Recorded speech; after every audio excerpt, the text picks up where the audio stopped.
Hi, my name is Rick Friedrich from Renaissance Charge and Truth and Heart Ministries. What I'm about to show you today, you probably have never seen before. And if you've seen it before, you probably haven't seen it presented this way. Or there may be some things that you haven't seen in this presentation yet. What I want to start off by doing here is explaining what this is all about. What we're talking about today is the difference between what I call selfish circuits and what I want to call the loving path.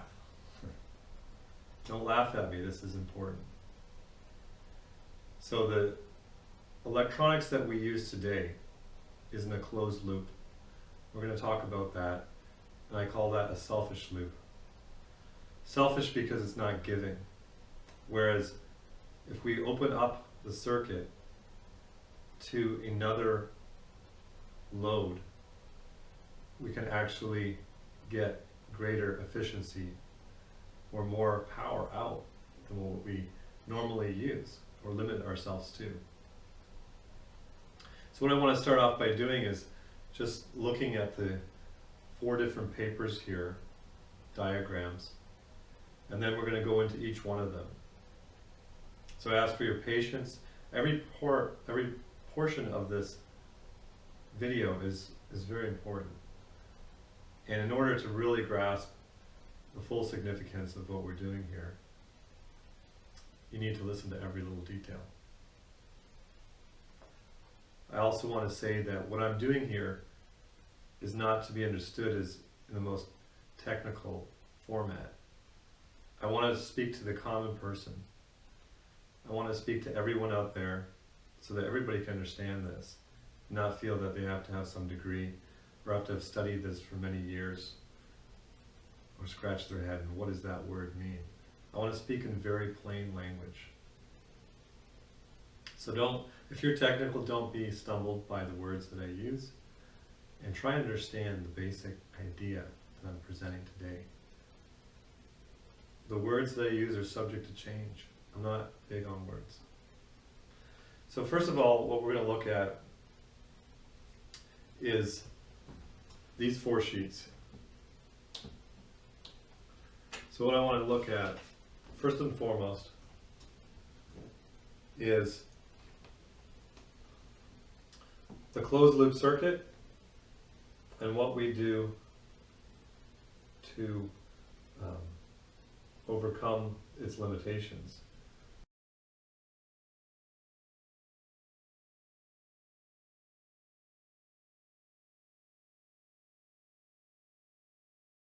We have 2 batteries here of different potentials. So if we are 24 volts here, we're 12 volts here. So imagine 4 batteries here, 2 12-volt batteries in series for 24 volts, and 2 12-volt batteries in parallel for 12 volts. Same amount of batteries, and we're going to run this bulb. And we're going to run this bulb in the same way, the same brightness, the same power as we're running this bulb across one battery.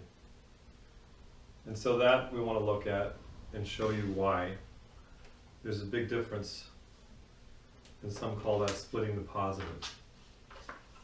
Next we want to look at a common motor, for example.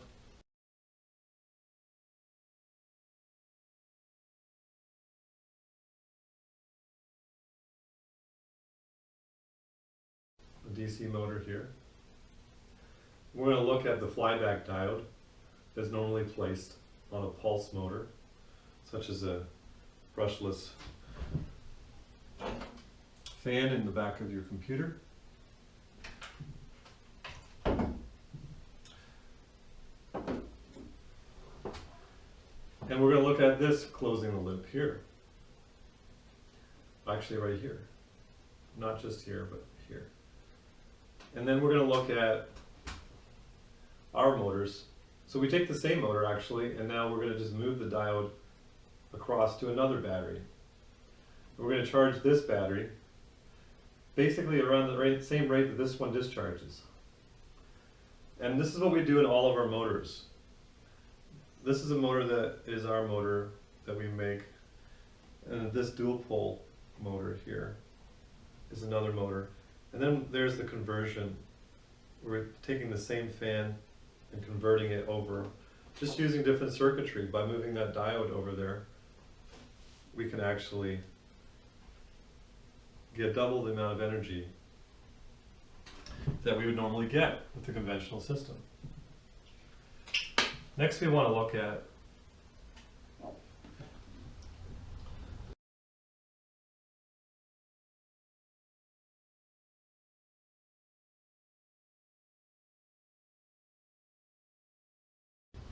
adding these two processes together.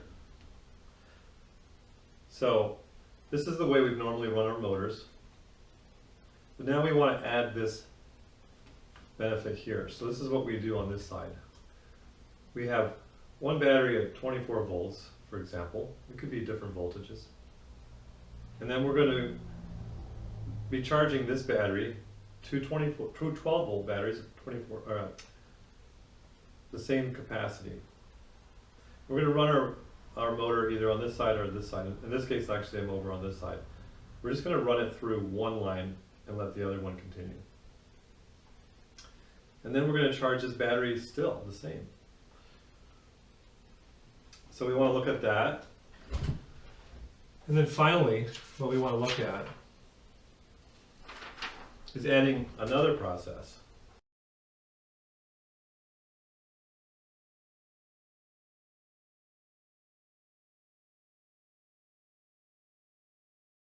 So here we have the same thing as the last one, but we're adding a 0 point or 0 voltage process. And we're either running bulbs or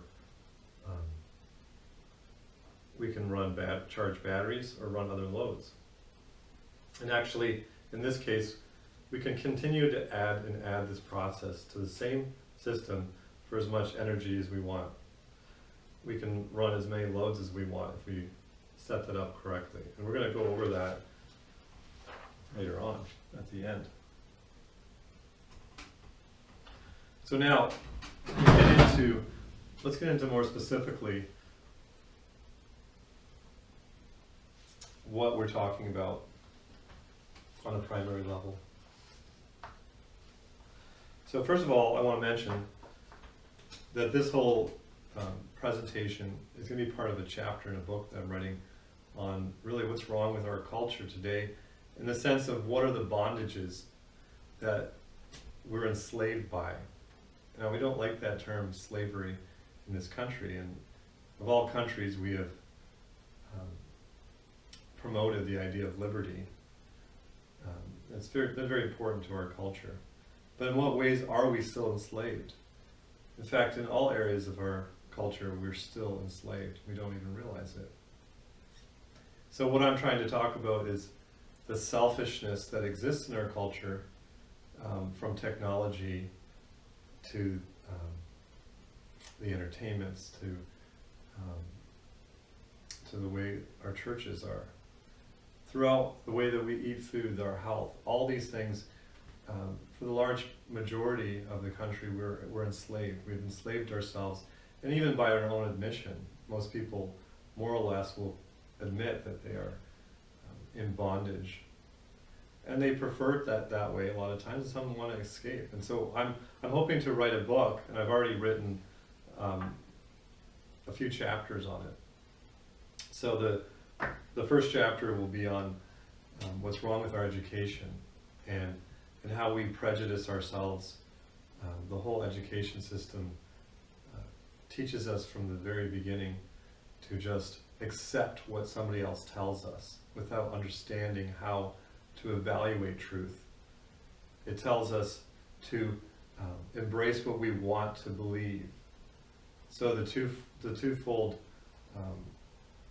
teaching comes across as believe what you're told and believe what you want to believe. And really, people are not taught from the earliest age how to think. Critical thinking, logic, for example. But also beyond logic, honest thinking. Not just right formality, the right heart. So this is the one reason why my ministry is called Truth in Heart, because I want to promote the truth not just in the head but in the heart. So one of the chapters beyond education I have is on the church, and I have a chapter pretty much written up here on called Spirit and Truth, along the same lines. So it's called The Presence of the Real God. God is missing in Christianity today. And I want to recommend reading this, even though it may not seem pertinent to these circuit diagrams. I trust that you'll be richly blessed by this and challenged by it, even if you don't immediately think that it's relevant or that you may agree with it. I encourage you, if this blesses you at all, to read this, because this is far more important than what I'm going to say here. So then, the basic idea in this presentation is what I have written in this paper, and I'll show the link on the screen of where you can read all this and actually download these files here all together in one place in PDFs, so that you can distribute that and help share this message. But I really want to encourage you to listen to this part here, because it's very important. So selfish and unthankful circuits, or loving and giving paths. Keeping for yourself what was given to everyone. So I'd like to read through this.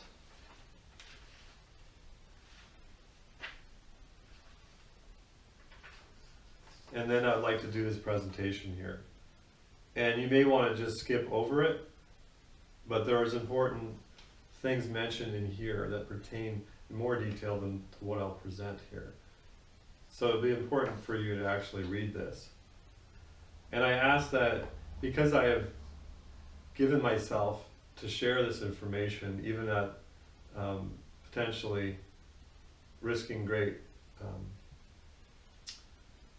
at a great sacrifice, let's just say, to present this freely to everyone.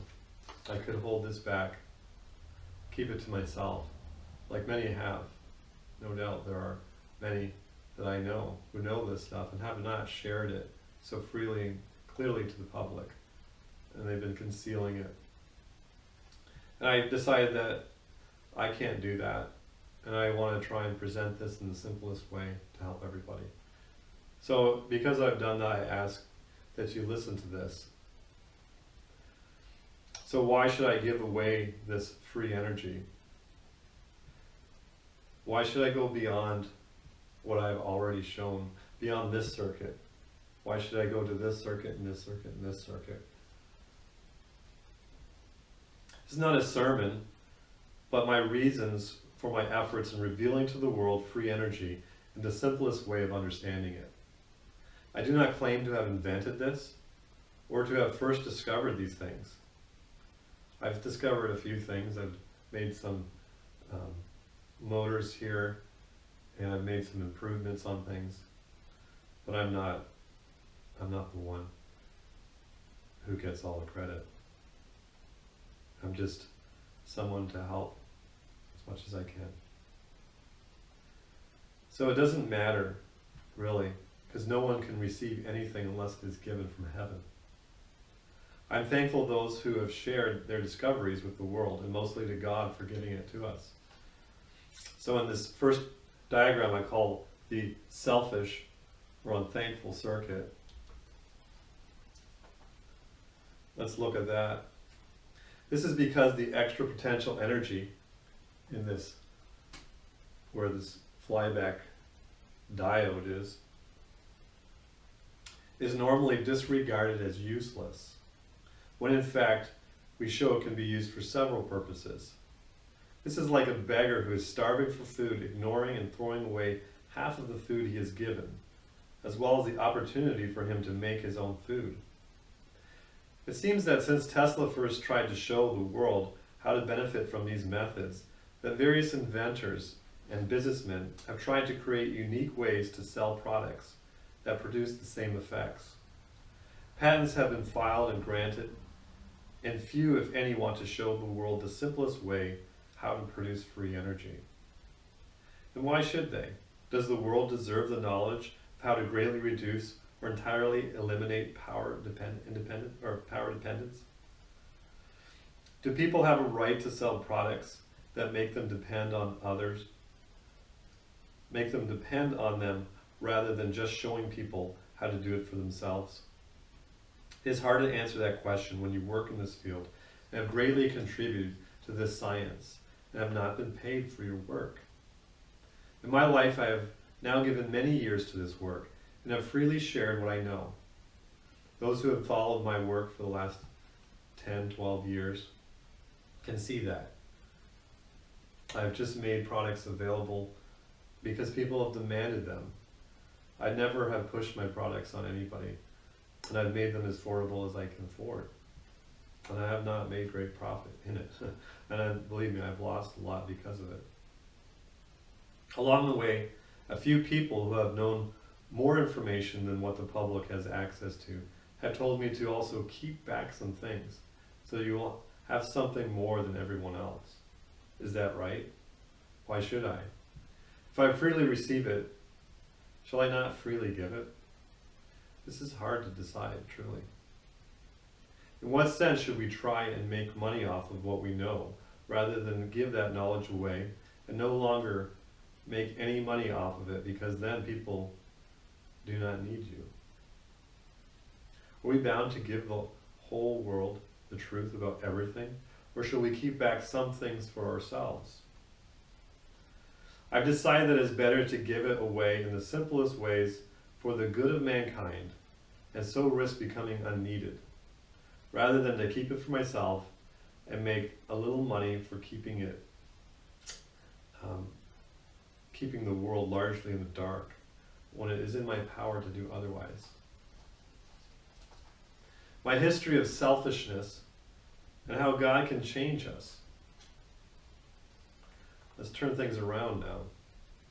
Walk with me now a little as I show my experience of selfishness and make the needed connection to recent years and to the circuits we use. My story goes back many years to my youth in Toronto, Canada. I was a troubled youth and was turned off from the Christian church because I saw no difference in it than the world. I had family problems, and I was selfish to the core. I skipped most classes in grade 9 and thus failed.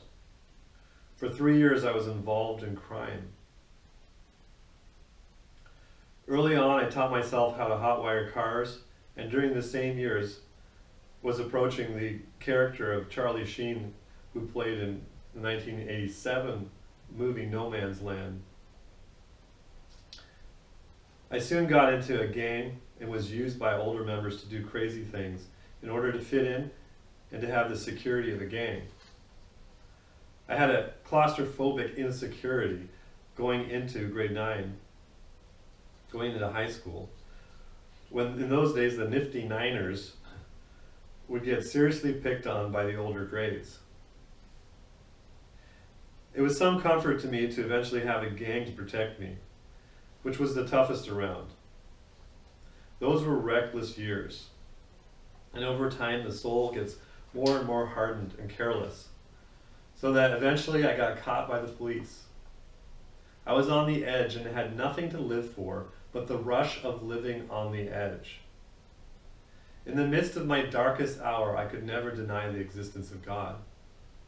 And as I ran from teachers by the day and police by night, through neighborhoods and in car chases, I could not put away from me the divine presence from my consciousness. I would lose sight of the officer chasing me, and it felt like I was running from God. I felt like Jonah running from God, and that he wanted me to do something important for him. But I did not know God at all, and I really didn't have any interest in being religious. all I knew about religion in my generation did not interest me at all. On many occasions, I should have died due to the accidents and reckless chases where I jumped over high fences without even knowing what was on the other side. I still have scars on my body from those selfish years. We said we would always stop before we got old enough to serve hard time as adults. But friends continued and served that time. One day, just before I turned 16, I had taken my last car and swapped out the parts on an old car that I bought and was driving around for a few days. I was with my friend driving towards an intersection and my brakes totally failed. And I was hit by a big truck, and again I should have died. We got out fine, miraculously really. But what he said troubled me. He said something so unlike him. He said, "Wouldn't it have been neat if we had died there? We'd have gone to the same place." I thought, surely I would have ended in misery. And as I walked home from that accident, I knew nothing would ever be the same.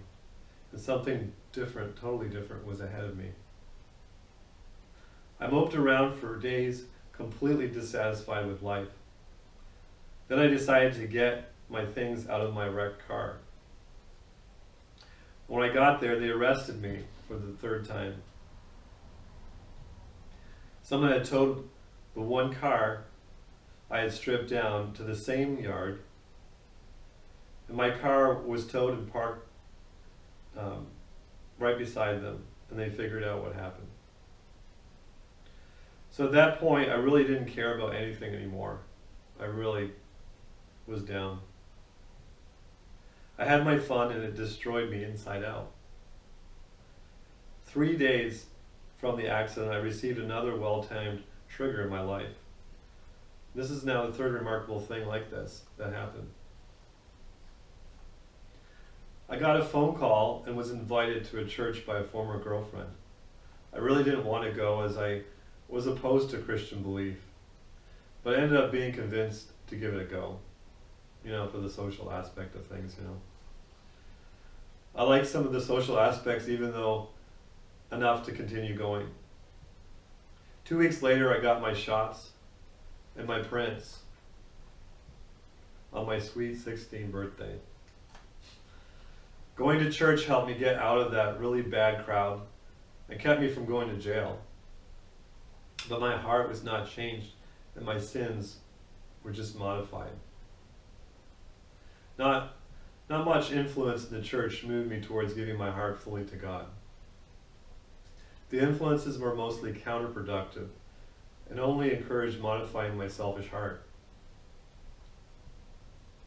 There was no talk of encouragement towards me making restitution for all the evil I had done.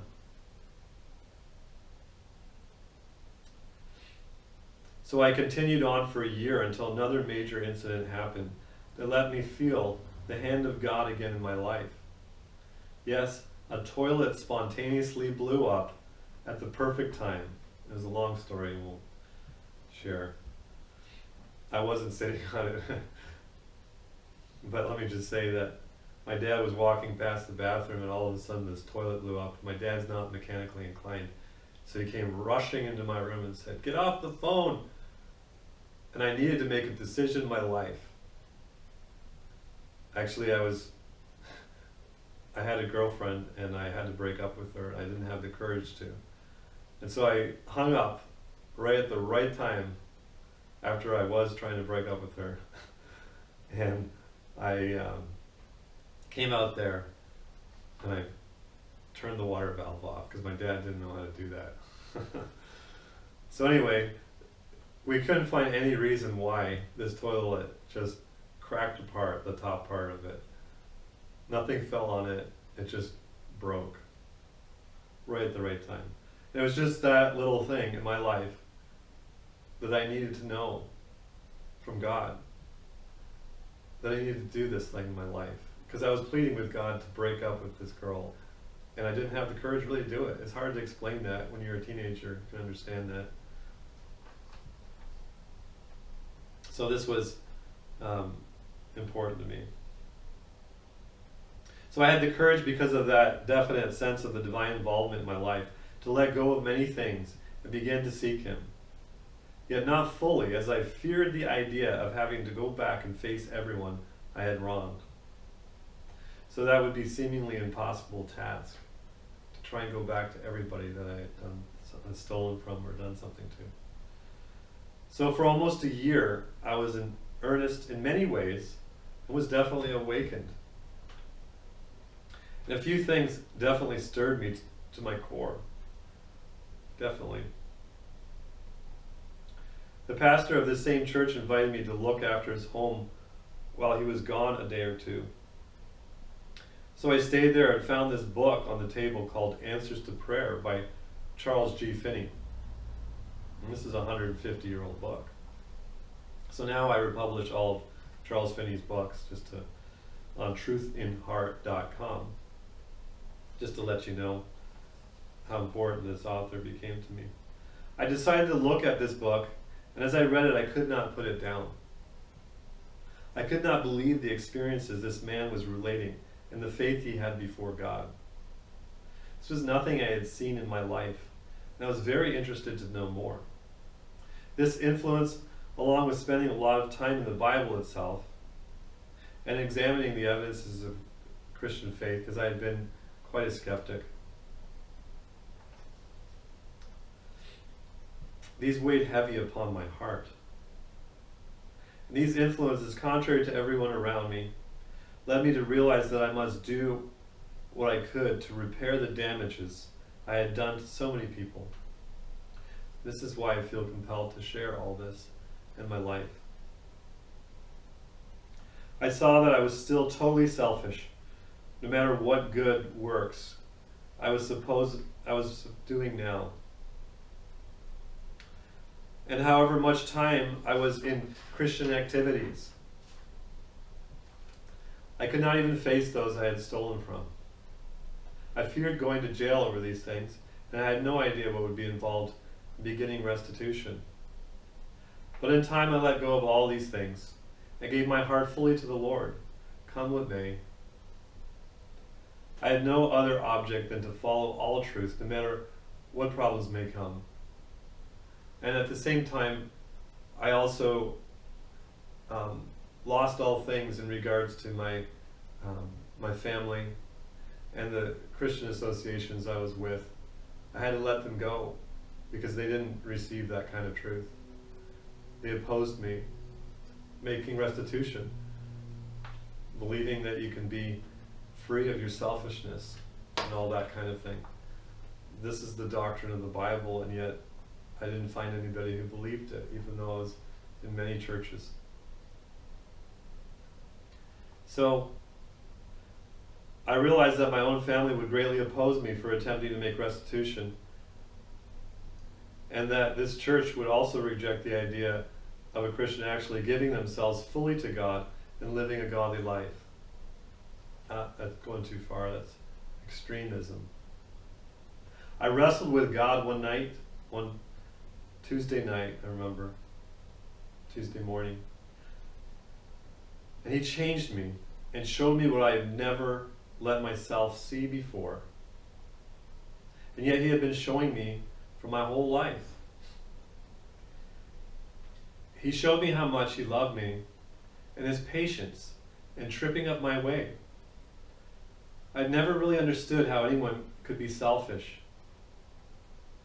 Could not be selfish, sorry. And the unselfish love of Jesus Christ broke my heart down as I saw what He did for me, and that He really could take away my anger, my selfish heart in this world. I had a great anger. I was a mechanic at the time. I used to throw my tools.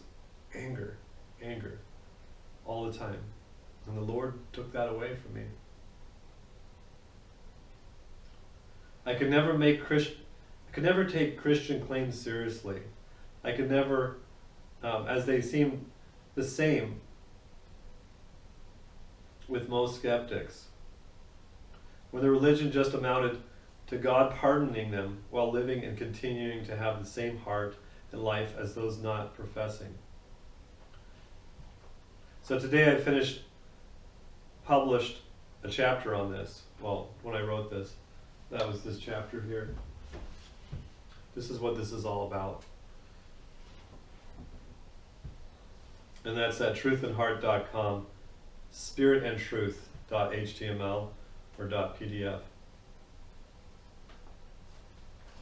You can see it on the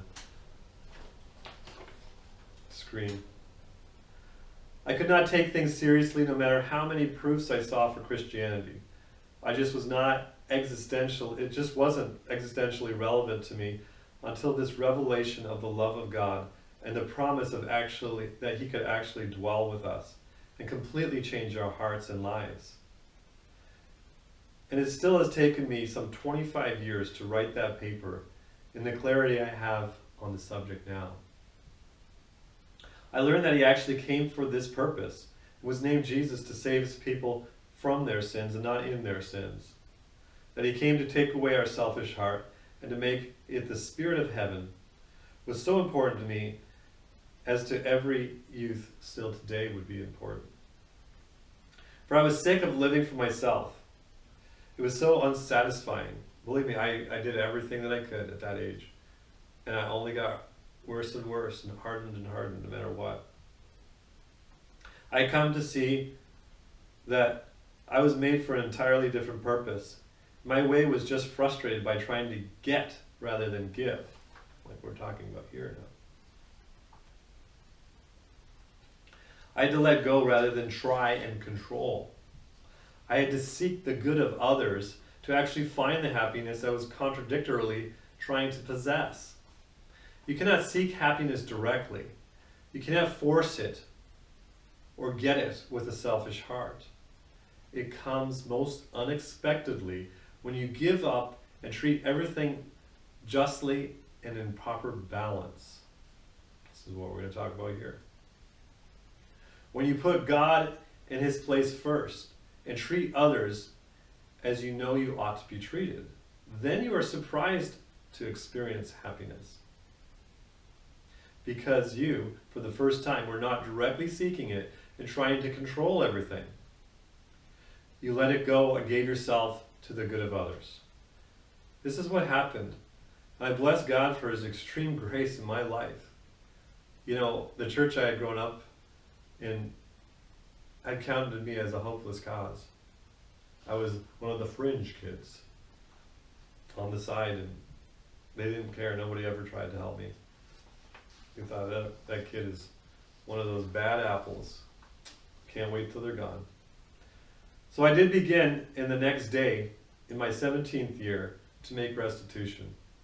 It took me 5 whole years to go back to 3 high schools, 1 middle school, and to walk down countless streets in the big city of Toronto, trying to remember just what I did and to whom. It was a very humbling experience. The first one was the biggest one, pertaining to a large store I worked at, and I expected to face serious time for what I had done. Yet I was forgiven, and everyone in the store was completely awestruck by the story. So I continued on day after day, and year after year. I remember something done here or there one day. Out of thousands of people I met, I only had one bad experience where an old man would not hear me. Another experience that started out bad turned out also to make shockwaves. This man had lost property that was never recovered. So when I called him, he was furious. But a week later, he drove up to my house and could not believe that I was going to pay him back after 4 or 5 years, even with interest. So he told everyone about it, and he was absolutely thrilled. There were so many experiences like this that I was so clearly convinced of my need to do that in that time of my life. And of course, people could say afterwards, "Oh, that was great. Glad you did it. You know, give glory to God for it." But before, he said, "Oh, you don't need to do that."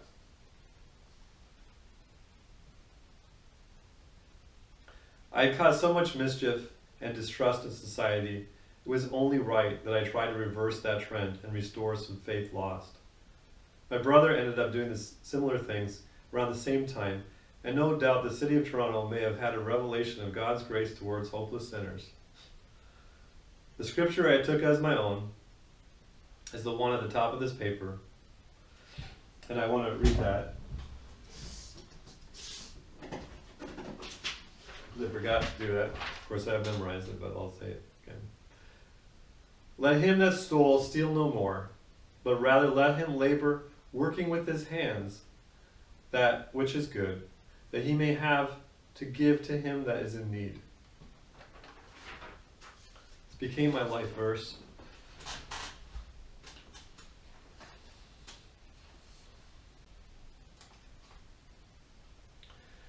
And while this first experience was a major focus in my life in those early years, I gave myself in a similar way every way I could. I worked as a mechanic and would fix up cars and give them to people in need.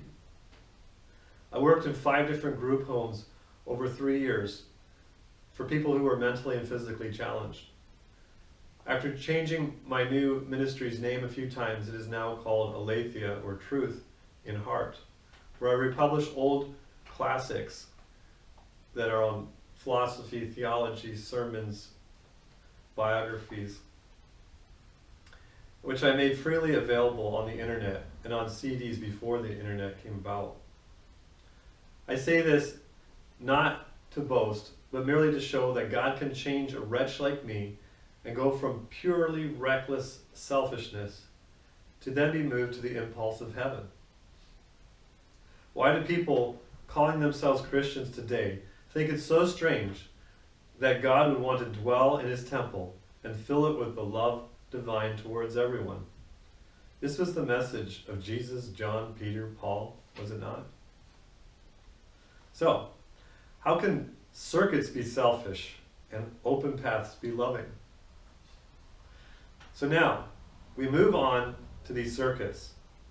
And how does all this relate to free energy and selfishness? Well, 12 or more years ago, I started researching into alternative energy and sorted through a lot of false and ignorant, incredible claims. I had heard that you could get energy from the air somehow. So after learning so much about Tesla and others in his generation, I also found other notable inventors still living that were representatives of similar technology. Some had impossible personalities, but I was willing to find truth wherever it could be found. After finding all that I had originally wanted in about the first 6 months of research and experimentation, I decided to give my time to promoting this important information. For the next 3 years, I created 5 or more forums, email discussion groups. Some of them had thousands of members and even more, maybe 10,000 readers. I helped to give some direction to somewhat of a movement which had somewhat more or less existed from the 80s. I received no money for doing any of this and was completely volunteer, as I had been in other ministries. During those years, many people demanded that circuits, motors, and systems be made available for the public so that they could more easily use this technology. So I organized parts to be machined, like rotors, for example, and started winding my own coils. Thousands of coils by hand. I just collected enough money for the cost of the parts, shipping, and to have one part for myself. This service grew, and I also started in my battery charging company, Renaissance Charge, in 2007 to design, sell my chargers. Eventually, I merged these two companies together. So where am I at now? Over the years, I learned more and more about improving upon these processes, and the picture became clearer and clearer. Tesla is not the easiest to understand and work mostly in AC, which is not what I really work with in my motors. Others use very advanced math and physics that is beyond graduate level experience. We're going to get into that actually at the very end of this video. There are key words often used here and there that are important to understand. Negative resistance, asymmetry, and all these various negative energy concepts. But after talking with thousands of people who range from college students, hobbyists, businessmen, professors, and even government, people all over the world seeking answers to understanding what is really going on with our motors and systems, and free energy in general, I realize now that they really are not getting the very basics of all this. I've been in different parts of the world giving conventions. I've talked to people all over the world on the phone. And even people who have followed these groups just aren't quite getting it. So this video is all about that.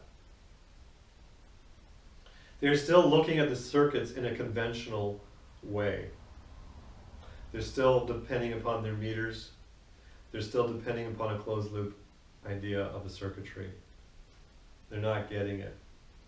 Even though the motors and videos are fairly simple that we have, and people can think about them and experiment with them and see what happens, they still misunderstand them, more or less, and therefore fail in their application.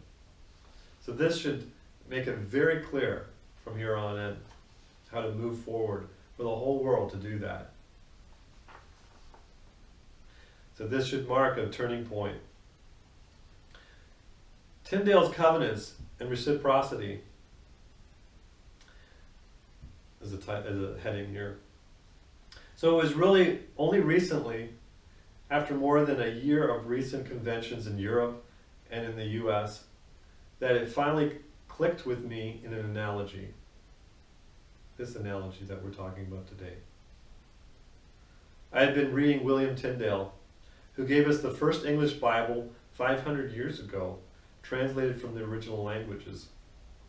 His life, his martyrdom, that means he was killed for his faith, as well as his great influence on our language and culture. I was fascinated with this godly life and his pure beliefs that were so contrary to his times and even those of the leading figures after him in the Reformation. He was and always has been suppressed. Even today, few people know much about him. You probably haven't heard of him, but he's influenced you more than you realize. I found in him a very unique view of covenants made between God and man that contradicts so much of Christian theology today. He said things that, like, if you do not forgive others, God will not forgive you. Well, of course, it says that. Simple enough for those who read these words of Jesus, but not really popular today for those who say Christianity is not about God making you better, but merely that you are considered righteous in name only. So here we are again back to the same very vexing idea as earlier in this paper. Well, this idea of Tyndale's covenants led me to think of the word reciprocal and reciprocity, which is not unfamiliar language with Newton. So I was thinking of the connection between pulsing of a motor coil and what I've used to be, in the most simple terms for the common reader, to be called a duplicate or mirror or echo power. This power, which is in the flyback diode, or which the flyback diode is really suppressing. I was trying to think of how this all related. And while I was considering the spiritual nature of the covenants Tyndale was bringing up in his introduction to the New Covenant, otherwise called the New Testament, that they were pure and unselfish examples of virtuous actions between God and man, I realized that the same problems exist in morals and spiritual matters, which exist between conventional understanding with its circuits, and which the whole world uses, and with the free energy circuits that we use. So in morals we find two different kinds of actions, and in circuits, if you will, as well. There are those who are selfish and those who are unselfish. And if you consider carefully the true nature of things, you will see that people are usually entirely selfish every moment of every day, until that selfishness can be reversed by divine grace. Or they are indeed redeemed from this moral depravity and unending nightmare. And this is why I took so long to develop this idea that was so illustrated in my life. I feel the full force of these things, having seen my selfishness so vividly in so many ways. It is my great desire to help anyone be free of the same selfish heart. Even if I made some of the most advanced discoveries lately in free energy, I felt little desire to pursue this technology in light of the fact that the great need of this world is not in technology, but in fact finding the very presence of God in their own lives that can indeed rectify all of our problems in this world. And it was as if everything was perfectly timed, again, to bring this all together. I've often wondered if there was any important reason for me to be in this work, this technology work. If the good Lord would somehow use it for the good of mankind, and perhaps his spiritual kingdom. And I brought it to a friend recently, who's one of the harshest critics of anything, skeptics too. And he just criticized me up and down. How dare you bring an analogy between spiritual truths and technology? That's evil. Well, I don't think so. Maybe my time in all this has been in vain, I thought, but suddenly I saw it come together because of this good Tyndale. I saw how the closed loop system in conventional everyday circuits, or what could be considered a selfish loop, or path, and that any truly free energy circuit is an open path that is analogous to a loving or benevolent giving to another. And so I saw not only a perfect analogy to make it simple and catchy enough for the whole world to finally and readily see, but also a way to glorify God and draw all men to see how he gives us his grace, and so freely to all. It's so perfect. Praise him, praise him. What better way than to show it in this simple analogy? The selfish, unthankful circuit, contrary to the loving, giving path. When you close a loop with a motor and the flyback diode, you kill the potential given to you that you can use to power an identical load. That power in the coil itself, as it is for that moment, is not only powering the mechanical load, but there is a duplication, not trying to be technical here, of the potential energy available to be used everywhere, if it is but connected. If this battery is just but put in here and this diode is rerouted, we can actually use this energy, and we'll get into that in a minute. This added load, instead of the diode, which I say by analogy is selfishly placed, this added load is a receiver of this free grace and love, so to speak. When a motor is pulsed, like a brushless motor in your computer, the coil has something else going on at the same moment and is always considered a problem to be eliminated rather than channeled in the right direction. Right? This is like the difference between a pessimist and an optimist. The pessimist sees life as partly or only meaningless or against him. Oh, it's against me. And the optimist has faith that things will work out somehow. In this case, the pessimist will just try and clamp down this energy, clamp it out, this negative or destructive force, rather than consider that maybe it could be used for something useful. And still further analogy is in the fact that selfishness blinds the eyes. I don't want to see. Whereas virtue is thorough, honest, unprejudiced, open, seeking good. Open mind. The schools teach these circuits, even though some of the greatest authorities in electrical engineering show us more, like Gabriel Cron, like we're going to look at. The schools teach students from the earliest ages to make prejudicial judgments, and never teaching them how to think, but rather what to believe. They are put in a little box and never allowed out of it, even at the PhD level. All you are allowed to do is draw a closed loop and never report or care about what happens when you pulse things. What happens has been shown over 100 years ago now, if any will bother to do the research. Selfishness covets, it controls, it manipulates people so that they cannot have the grace of God given to them. It sells things that are freely given. Selfish circuits are the only thing most people have ever heard of. They pay for their energy because their circuits kill the very source of the energy rather than multiplying it. Yet, the creation has revealed a different reality. Biology shows us a different kind of energy man cares little to explore.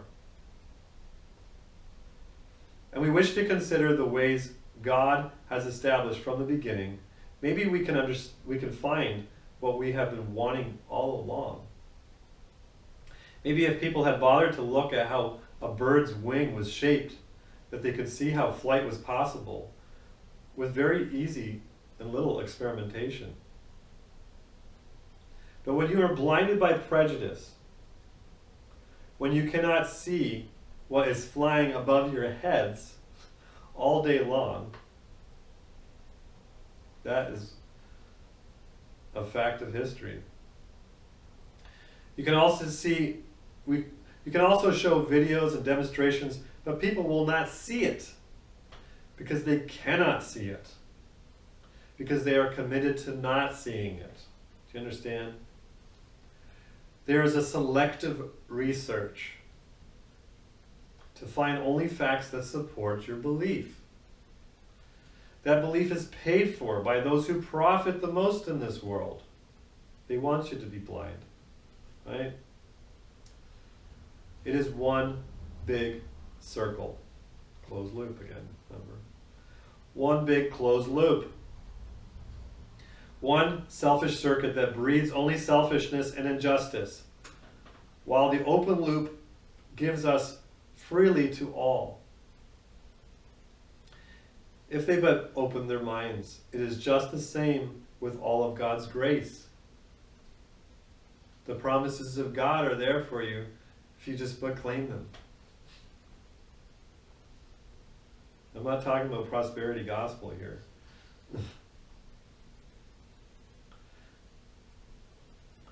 Open up, not to close upon yourself, just as if we eat bread only to use our own energy for yourself. But eat so you can give to all with loving arms. Open your arms in fullness of joy. Pulse your motor. Pulse it. And rotate your wheel, but now also charge another battery and power a light at the same time. Freely the pulse is given in openness, so freely give it to another. In the same way, you are causing a force in the motor coil.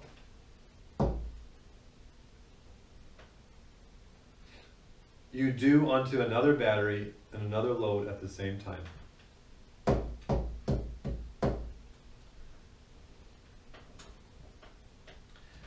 So how is that for another analogy? Both are reciprocal actions in a way. This is real energy. People trivialize it. They say that this is really nothing, so why bother? But we've shown here 12 years of this, showing this to the world. but is not even limited to being equal, and can be greater depending on how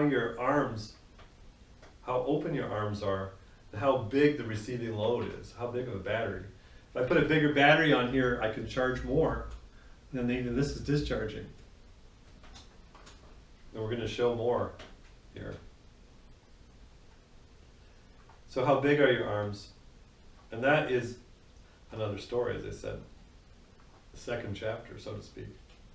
So it all boils down to the simple analogy, how many angles you want to look at it. A closed loop circuit is like a selfish person who consumes their own energy upon themselves, and there the good dies in them. An open loop path, on the contrary, is like a giving person who uses the same energy to do the same work, but experiences the satisfaction of multiplying the loaves and fishes and giving it to others in need just the same.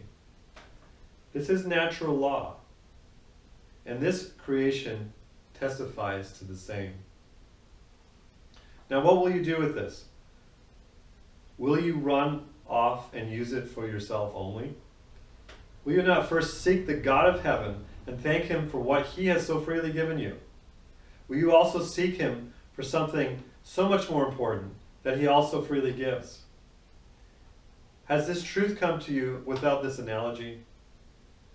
Seek him, therefore, for his saving grace, to take away that selfish heart, to be one that continually freely receives and freely gives. Do not believe the false prophets in religion and the false prophets in business and schools, that you can only be a selfish consumer of opposite character to God, or can only have power that runs out.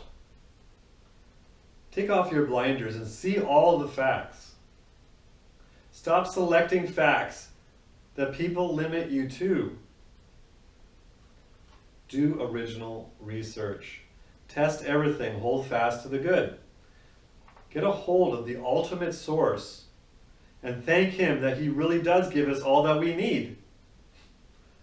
Don't be in bondage in this world or spiritually. Give to others which matters most. If you give them this truth of loving energy, make sure you show them how it was shown to you also in this way. For the giving of energy independence is infinitely less important than giving of spiritual life. I am now satisfied that this work has not been in vain, as this analogy so perfectly timed and connected with the need of both revelations to man.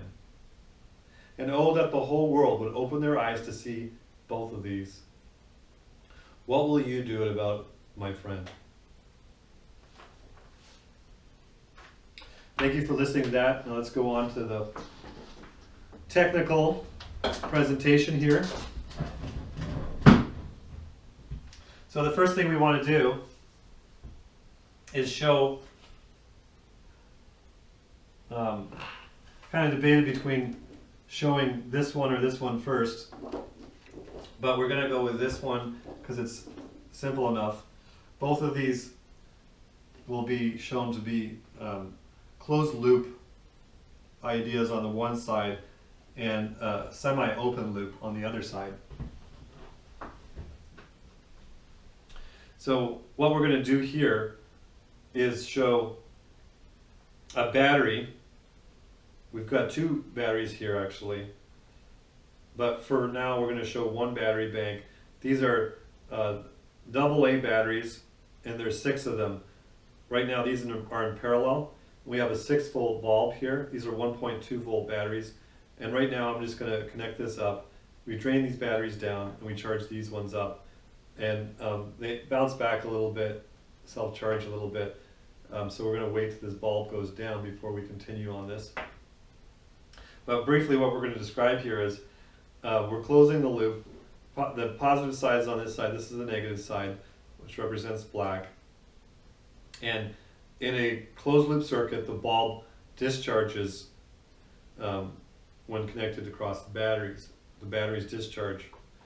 So there's an important thing to understand here, that the bulb is not actually draining the energy. It may appear so, and that's the way modern physics at the lower levels describes it, but at the highest levels they do not. They understand more going on. We don't need to get into the specifics of that right now, but what I want to state is the selfish unthankful circuit, the closed looping circuit discharges the batteries at the rate of powering the bulb, right? So this is a regulator. It is now gone out, and so we could put a greater or lesser load here, and it will discharge those batteries faster or slower. Number two, the bulb does not consume energy, but only regulates how fast the battery discharges itself. Now this is not believed by most people in this world. It's understood that the energy is going into the bulb and dissipating through the bulb,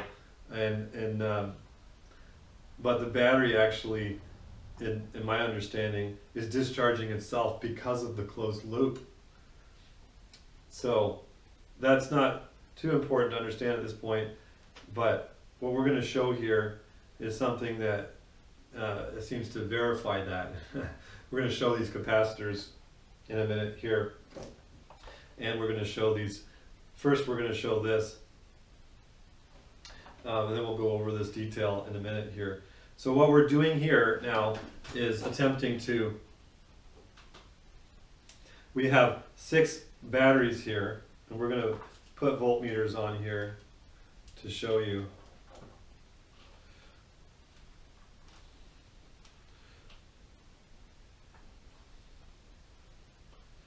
And then right now, I'm not going to hook this up until we're ready. So we're at 8.19 volts. Not fully charged. I charged it with this briefly. And then we're going to look at also these batteries here.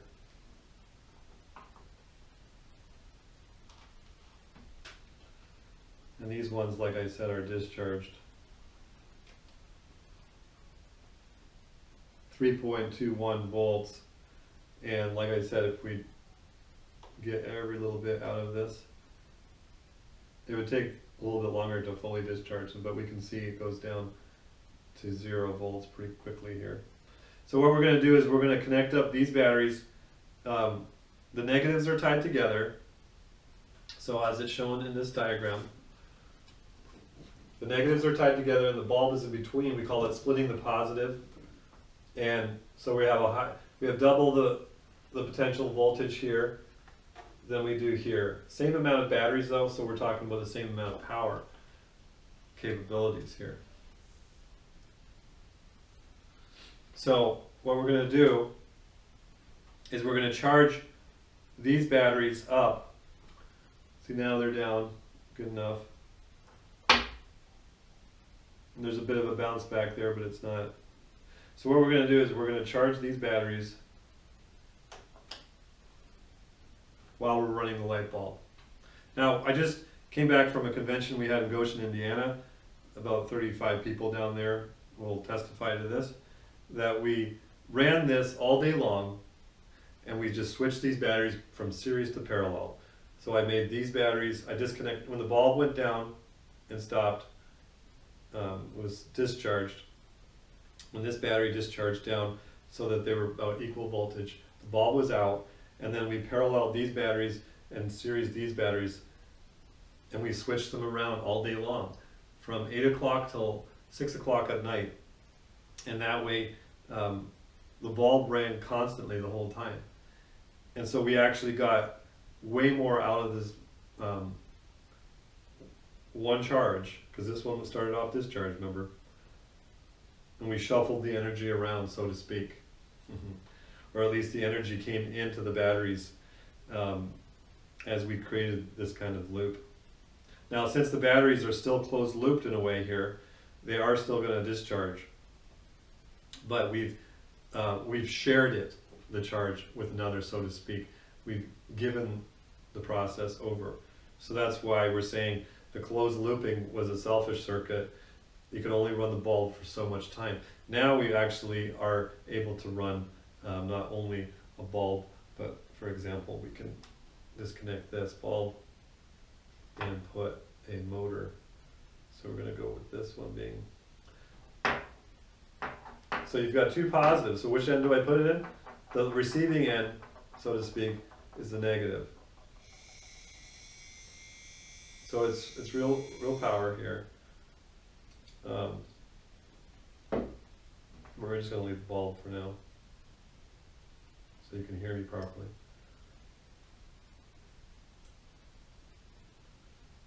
Of course, that motor might have been more power than the bulb.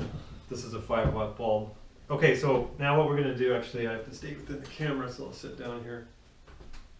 So now what we're going to do is, we can't spend all day here letting this run, so what we're going to do is move on to a quicker demonstration here.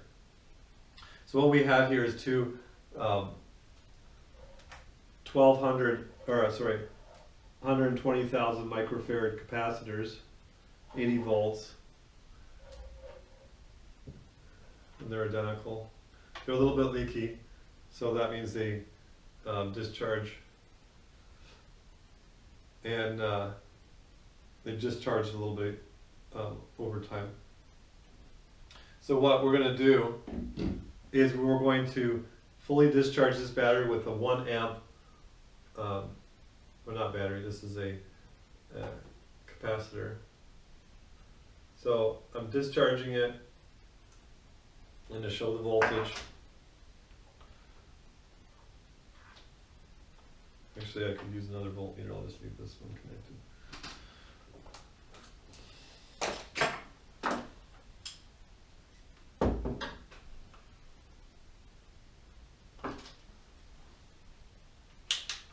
I'm not sure if I can get that in the camera or not. There's that voltage. And there's that voltage. Okay, so we got a DC here. And we're going to charge this. The one capacitor is going to be, the two negatives are tied together right now, just in the same way as the bulb. And we have 0.4 volts across the back capacitor. Now the front capacitor, we're going to charge up.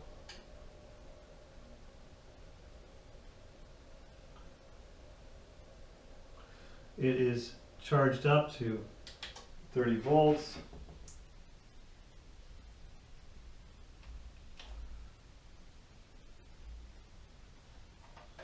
And now what we're going to do, I'm going to show you again the voltage.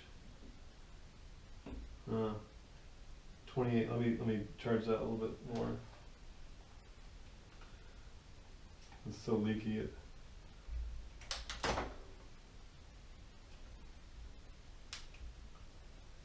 Oops.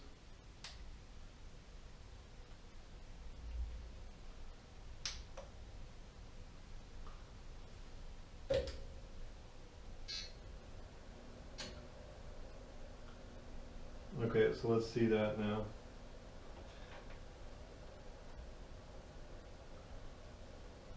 So if I gotta disconnect it before I turn it off. So. Okay, so now we're at 30 volts, 0.27. All right, this back one, 0.67, totally empty. So what we're going to do now, what's going to happen when we put these two caps together in parallel? What do you think?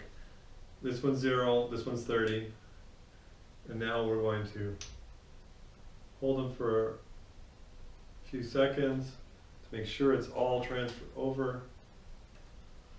So now what we have, 15 volts and losing 15.32. All right. Okay, so now what we want to do, we want to discharge. Now pay attention to the brightness here. All right. So that's using up the energy. Discharging it down to 0, or approximately 0.2. And now what we're going to do is charge this back up again.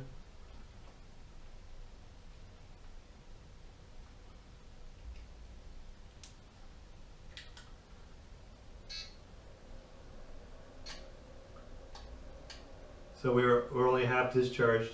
Now we're up to 30. Now this time, what we're going to do, first measure it. The back one, 0.3. Let's discharge that a little bit more.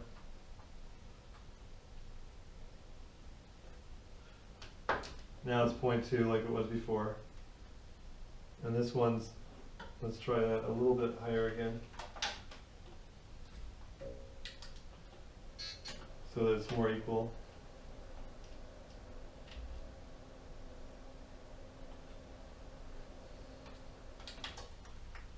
All right, 30.31. Now what we want to do is put, again, across the positives. Now look at the brightness of the bulb as we show it. See how much power, right? And now let's look at the voltage. 1483, 1564, so we didn't quite finish it. Of course, these are leaky caps, so when you do this at home, get some good quality caps. So 15.2, right there. 15.2. Right there. So my point is, think about this now. What is the point here? Think about it for a little bit. What did I just show? This bulb ran for free. Now we could use better conductors or whatever to transfer this. It doesn't matter. The power was divided, right, into two. And it's better to do it with batteries and capacitors, but this is a quick demonstration. The same thing happened when we connected across this way. If we had just put the connectors directly together so there was no losses whatsoever, it would make no difference. We put the bulb in between, one way or another. The capacitors end up being the same exact same thing, same kind of charge, while we run the bulb for free. So this is at a very basic level, and we can get a lot more power out than we normally use. This is so basic, it's a mystery why people don't already see that. Now this has been shown a little bit here and there over the last 100 years. But we can also run, let's discharge it again.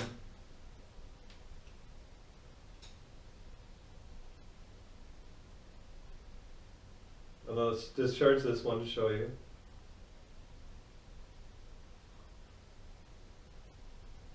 Same amount of power there, right? So let's charge up.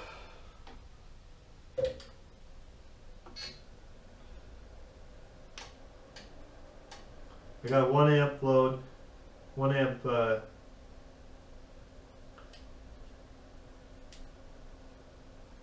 let's leave this on for a second here, and then let's get our motor. We're going to run that on the positive side, and then we just want to look at this voltage again.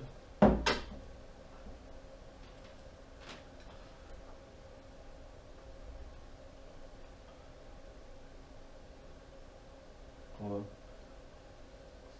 Discharge it a little bit more. Get everything out of there. Alright, 0.1, we're down. And now let's take this off.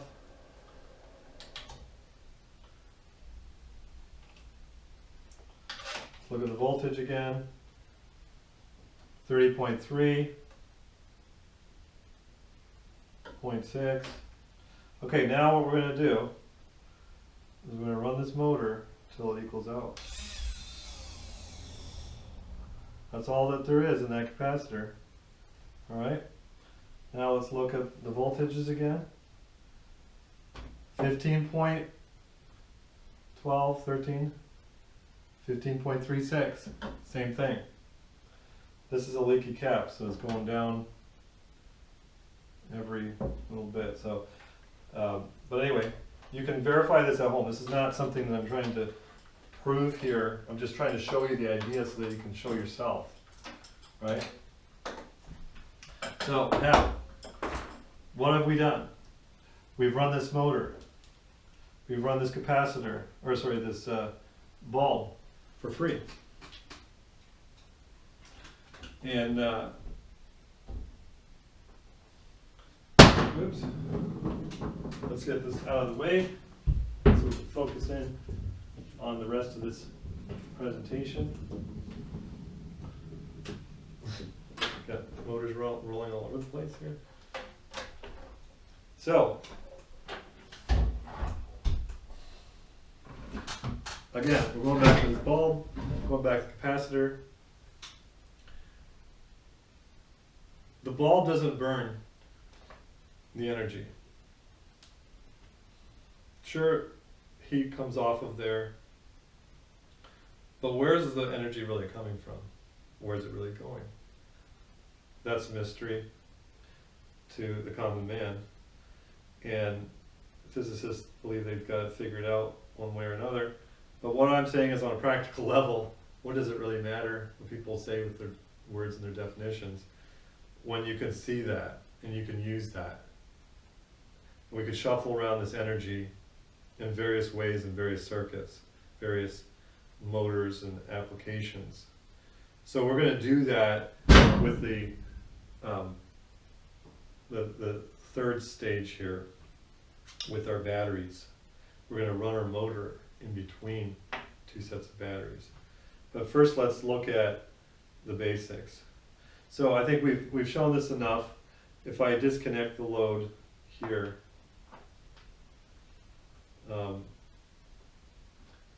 you can see the batteries are holding 3.9.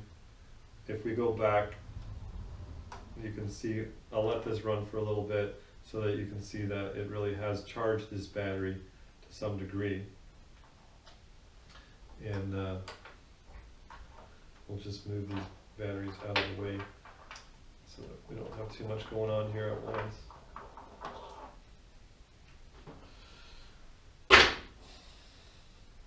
So we'll let this go, continue for a bit here.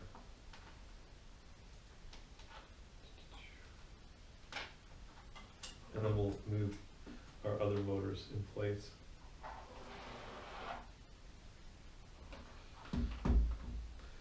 So again, we can use this energy. Oh, I want to point out these several points here. So what we have here is number one. Open looping system seems to transfer energy from one to another at the rate of powering the bulb. Seems to. The bulb does not consume the energy, but regulates how fast the supposed transfer takes place. 3. The bulb is powered as much as if the battery was closed looped. And yet, then we switch them around, we can do it again, and again, and again. Because of the internal losses in the battery self-looping, you will run out eventually in this particular scenario, but you'll gain a whole lot further than you could have gone normally. Number 4, this partially open loop is an unbalanced, asymmetrical system where natural law always forces balance or equilibrium, like in diffusion, right? To make the higher voltage potential, which is in this one, in battery 1, equal to the lower potential of battery 2. But in doing that, this battery gets charged up.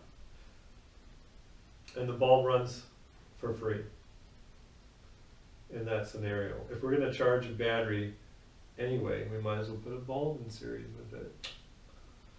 So the bulb or inductor is powered for free with minimal losses.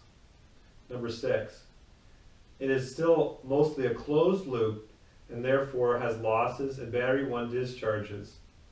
These can be overcome with additional processes. This is only meant to show the giving benefit. So let's read here again. A loving, giving path represents an open loop transfer of energy that is not wasted upon the giving source itself, but is given away to another at the same time.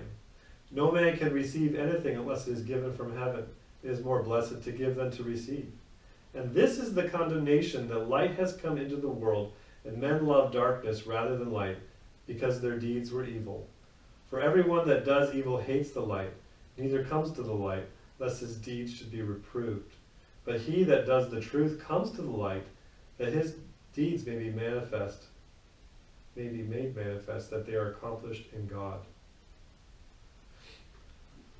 So that is the first section.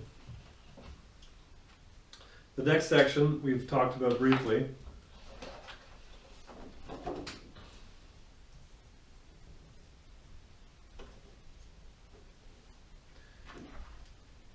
Is again the closed loop system of a motor, and then the open loop to the battery. So before we did the batteries to the motor or the load, now we're going to do the load to another battery, and then we'll combine the two in the next process. So closed looping the duplicate energy back upon itself. So again, a selfish, unthankful circuit represents closing the loop back upon itself instead of giving this disregarded energy away to another load that could actually use it. Sending the duplicate pulse back to itself makes the motor less efficient. This way is less efficient. The world, power companies, governments, and schools enslave you to believe that we should use these circuits, which result in people paying for power instead of receiving it free from God, and also being controlled in various ways. Wars are fought over energy when it is freely given.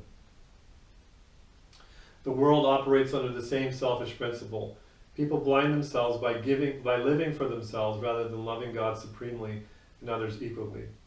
When you use people or do good to them only to get something back for yourself, then you go against the purpose you were made for. You kill the good potential God gave you to give to others. And you end up losing the reward He would have given you for sharing His grace. For though they knew God, they did not glorify Him as God or were thankful. Instead, their thinking became nonsense and their senseless minds were darkened. On the other hand, the loving path represents an open loop transfer of energy that is not wasted upon itself, but given away to another. This makes the motor run more efficient, and the receiving load, in this case a battery, can have a duplicate of the energy that is used by the motor. The energy is mirrored like an echo in the impulse. And so this is the negative side of the circuit. This is the positive side we're going to look at. No one can receive anything unless it is given from heaven. It is more blessed to give than to receive. And we read those other verses. So let's look at this, an example of this.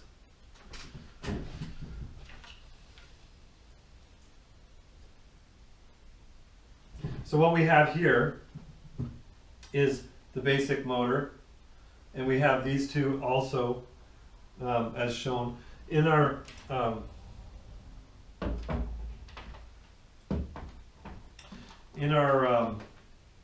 oops, I have to use this.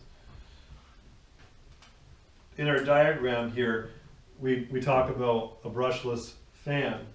So this is the example of the brushless fan here. And this is found in the back of all of your computers, usually much smaller, of course, but it is not a brush. but it is a brushless fan. It's a pulse motor, and there's 4 coils in this one, and in most of them there's 4, and they're optically or Hall switch timed. So what we've done is actually removed all the circuitry out of the back of the circuit by peeling it off. We showed that in our other videos, I don't need to go over that again. And then we put our own circuit back here. It's a very basic switch. It could actually be done with mechanical contacts as well. That's what we show in here, in this little gap here, as if it was a mechanical contact. But we're accomplishing the same thing by just opening and closing by creating a pulse. So now we're doing the same thing. And in fact, I made a model where I took the exact same circuitry in there and I cut some traces out, and I used the same parts, and I connected an extra set of wires to come out to charge another battery with all the parts only from here. We didn't even add any, we just removed parts. And now we ran the motor the same speed, same power, and yet we're charging a battery at the same time. And so that's what we're doing in this circuit. We're doing that with this one and with this one. These have generator coils on them to use the load instead of using the fan. We could put a fan on top of that one, or a fan on the side of this one as well. And we're going to show this running with bulbs. So I'm going to start this up. Well, first of all, I'm going to disconnect this and use this voltmeter.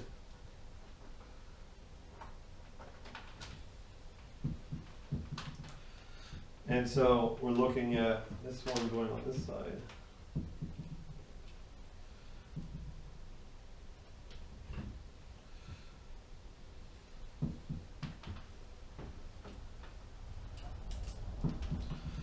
And this one will connect here. And it's going to go into a little oscillation at first, and then we'll get it started. And we could turn it in either direction. Now, I'm not going to show all the details of this motor because we've done that in other videos.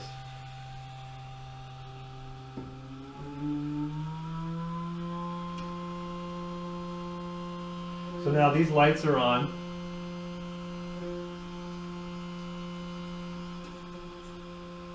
So I wanted to put this on top.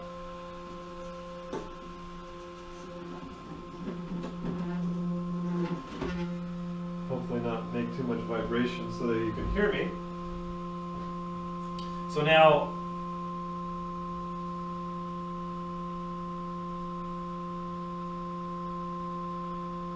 oh, I'm looking at the wrong voltmeter here.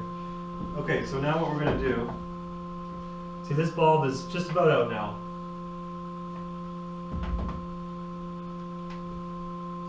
We've closed the loop on it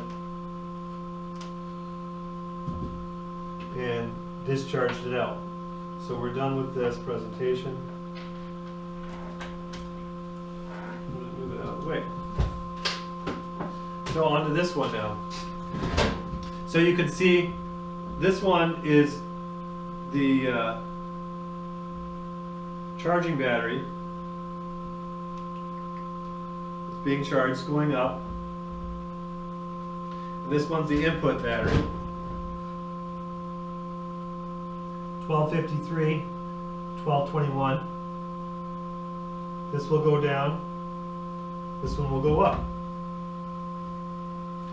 So again, this is about the same rate of charge with the same size battery, the same condition. You got to have a pretty good battery to really see this properly. If you have a sulfated battery, it's going to try and desulfate the battery and work it back, and that's an inefficient process. And so if you have a bigger battery bank on here, if you have 48 volts, you can charge 12 to 300 volts of batteries on the charging side here without making any changes here when you're running 12 volts input. And now you can add bigger batteries here, and the bigger the battery bank charging, the more total charge you're going to get out of the system. And so that's not conventional either understanding. So this is not an insignificant pulse that is taking place here,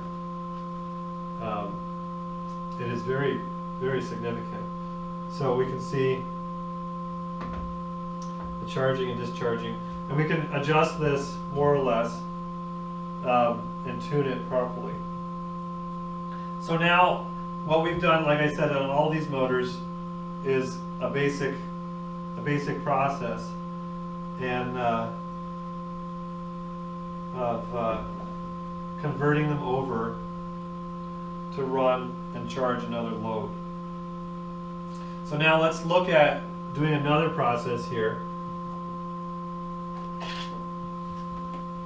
So we've done this process with the bulb. We've done this process now, and we can see this in our big motors. For example, I ran a boat. For 3 years I had a big 26-foot boat that ran off basically this circuit here. And I just swapped the batteries back and forth whenever I needed. When one would go down, and you can see videos of that. I showed that at my convention in 2011. I gave people rides on that boat. So now we're going to take it to another level. We're going to combine this with this. We're going to add 2 more batteries to the system here. And we're going to charge a 3rd battery. So let's connect this all up together here with various wires that we need. So we're going to do 2 batteries in parallel and 2 batteries in series. So this one, these are not perfectly balanced batteries in their state of charge.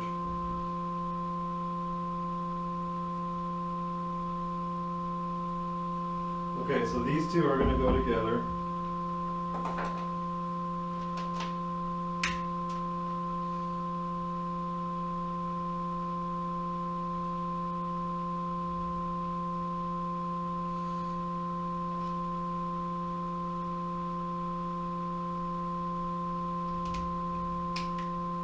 And this one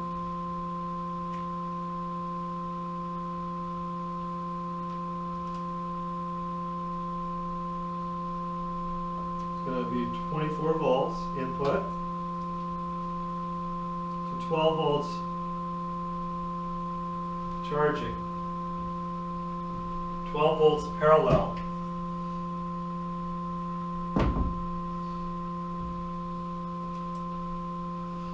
So we're going to parallel this extra battery.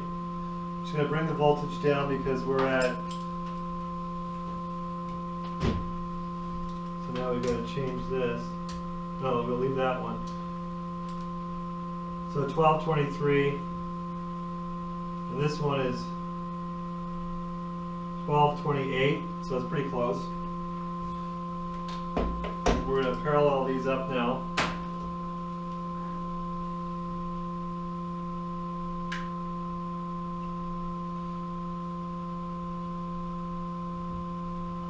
Alright, now what we're going to do, we're going to show this motor what happens. There's a neon bulb on here I actually want to show first. When we disconnect the charging battery, we're going to do that briefly anyway, because we're going to try and charge up this battery with the. Watch what happens to the neon bulb. I'm going to turn on the light so you can see here. Watch what happens to the neon bulb when I disconnect the battery.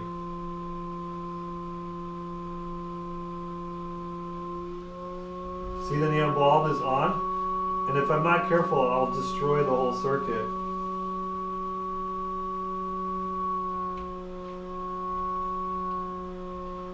Alright, so now what we want to do is put this 3rd battery here, or 3rd voltmeter. Let's see if we can see that in the camera. Well, I can't tell right now. We'll leave it like that. And we'll put this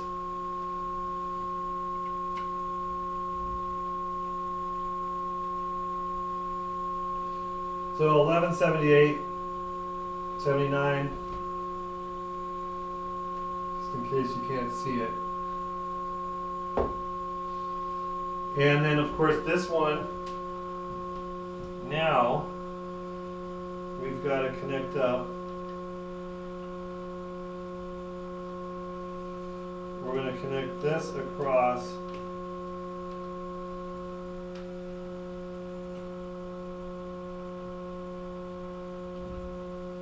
these batteries, which are in parallel now. 1225, 24.9. Now, we still haven't changed this over, but what I have to do now is move these wires over one. So I'm going to run 24 volts here to 12 volts here.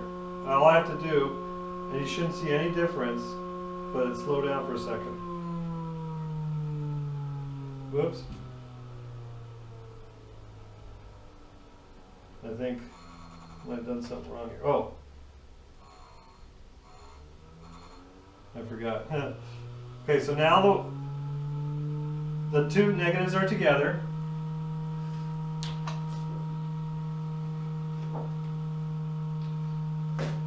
Just gotta speed up here for a second.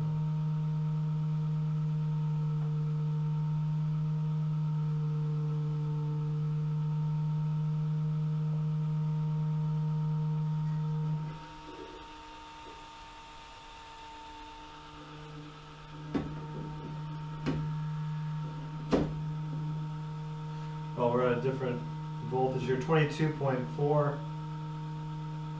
Hold on a second, make sure. Got a good battery on there. Might have a bad battery on there.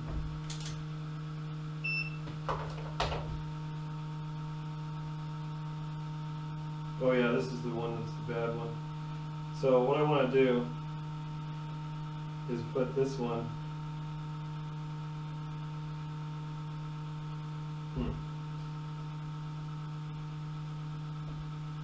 I got this one's a bad battery. I should have used the other one. And that's why that's running down there. So let's put that on the charging side here. I'll switch these batteries out.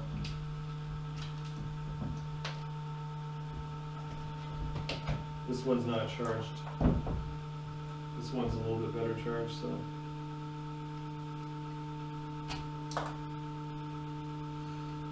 So I want to do this real quick.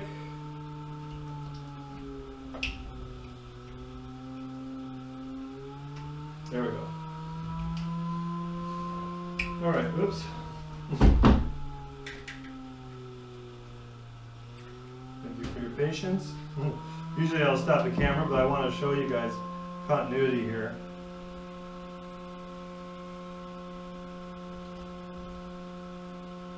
Alright, so this one will receive the charge too.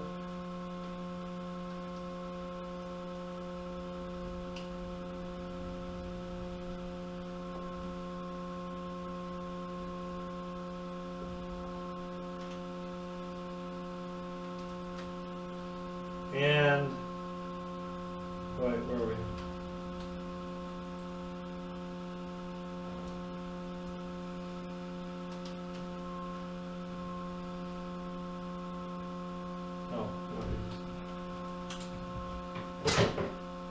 Okay.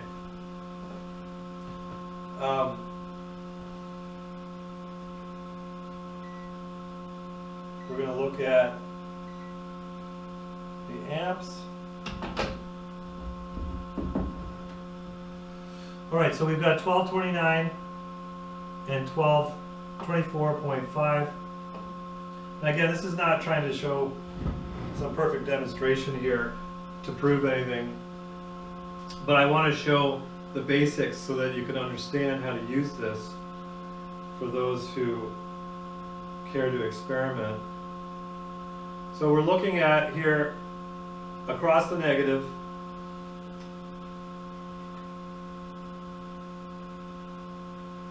0.183 amps, or actually 0.163, right? And then we're running these bulbs.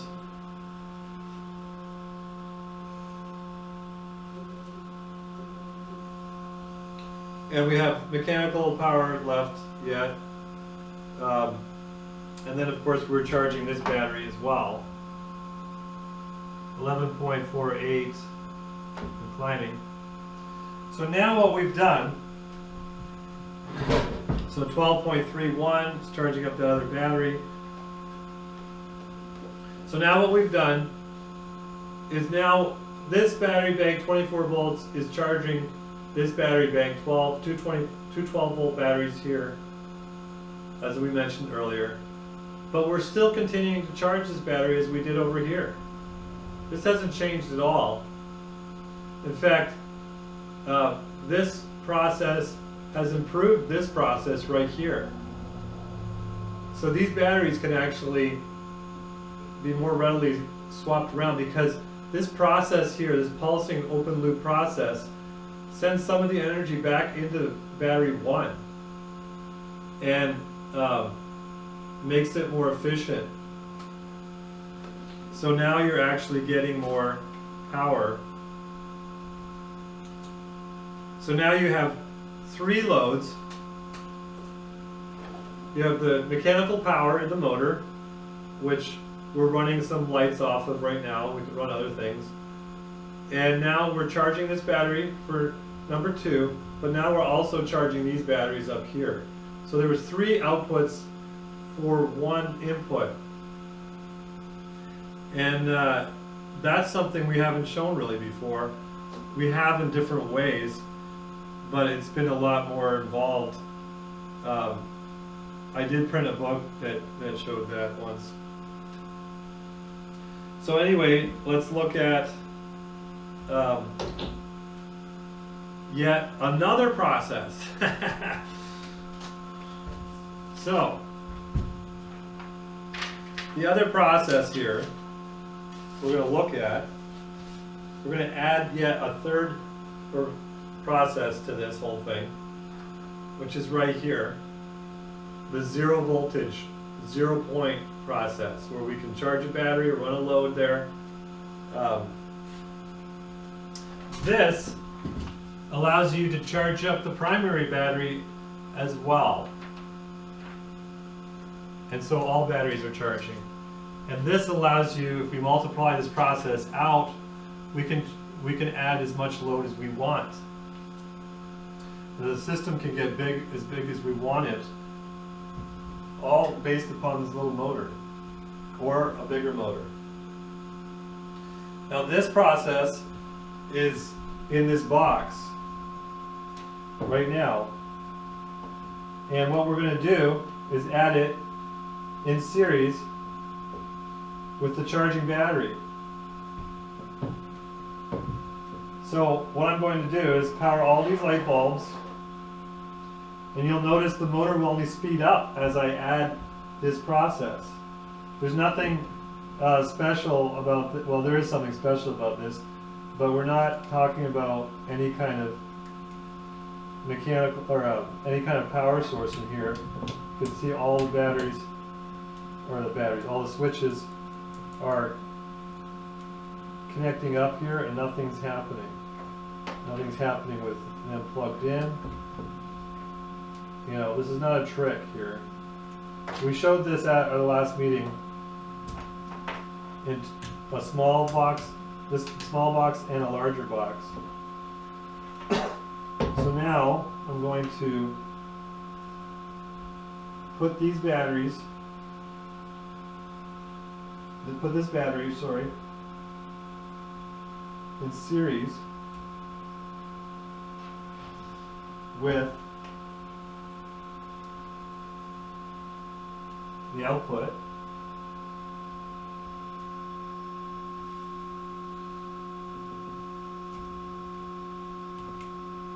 Hold on, I got disconnected. Oops, I have the switches on.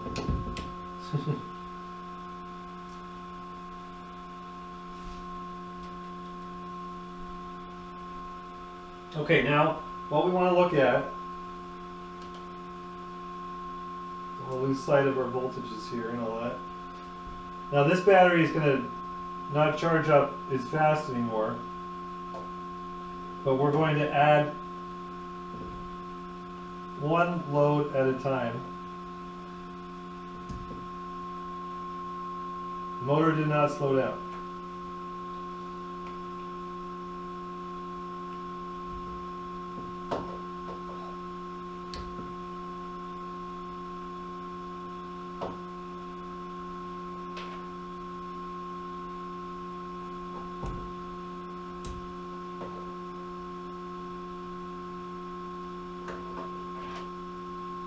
We just keep adding and adding and adding.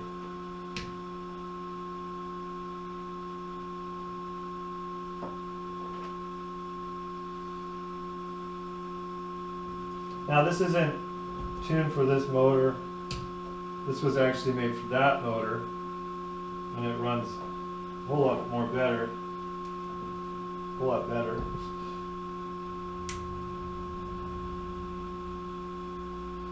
So we can see all the lights are the same brightness as these bulbs. There's a balance going on here. So now this battery is going to hold out or continue to charge slowly based upon this. And it depends on balancing everything out. So we have here the charging battery still going up, 12.36. This is only benefited by this extra process. And then we have the input battery will either stay charged, charge up a little bit, or slightly discharge, depending on how we tune it all. This also depends on what we do here. And let me read the verse. It's appropriate. For God, who commanded the light to shine out of darkness, has shined in our hearts to give the light of the knowledge of the glory of God in the face of Jesus Christ. So what we've done is we're balancing things out. This is the negative side of the circuit. This is the positive side of the circuit. And this can create zero energy output, but it also can send back positive energy back into the primary battery. So it can continue to charge this battery. It can increase the load, so it can put more power into the battery or into the motor, and therefore create more overall power than before while it's consuming its load. Now this can be zero energy. If we look at another voltmeter, when we go to zero, let's go to AC. Let me turn on my lights here again.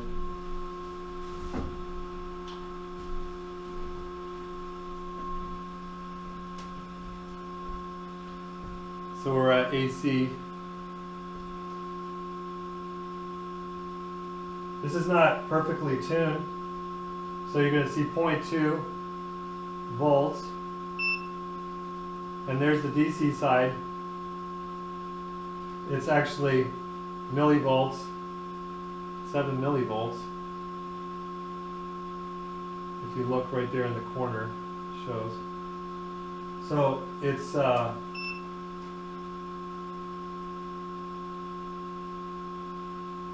yeah, so 0.2 volts. So I don't have this completely tuned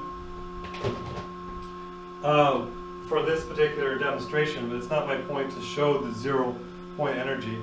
But we actually showed, I'm going to run some water here.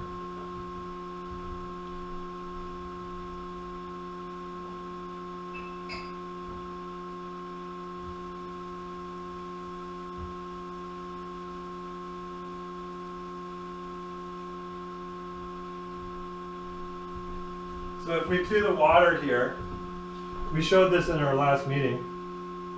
If we put the connection here,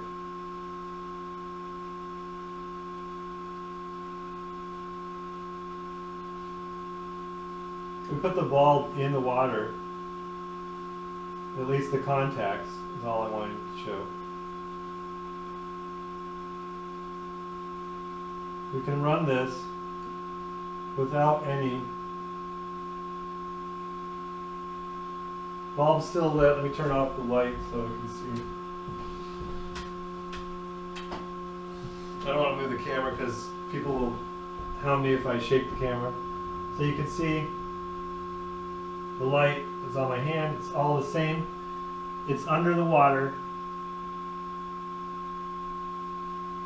And there's no I'll let this keep going, and then I'll show at the very end that there's no electrolysis. This is water out of the tap. It's drinking water. We got hard water here, very, very hard water. So anyway, this is 0 point energy, my friends, and I want to read to you now from Gabriel Cron, because this part of the process is not necessary. What I've shown you up to this point is enough for the world. This other process here is implied in everything that I've said so far, if you begin to think it through and understand that this side of the circuit is the positive side of the energy, and this is negative. So what we're doing here should become a little bit more clear as you begin to experiment with this. So what I want to read right now is from Gabriel Cron, and I just want to look at my voltages here. So you'll see the primary battery should pretty much stabilize. And we can adjust things here so that it either charges, remains the same, or discharges a little bit. And it may not seem important, but if you're trying to regulate things over time, it's very important that you know how a system is going to operate, that you don't overcharge your batteries, for example, or undercharge them and then the whole system stops. So regulating it, sometimes you want to have a little bit of a load here. Sometimes you want it to be zero. Sometimes you...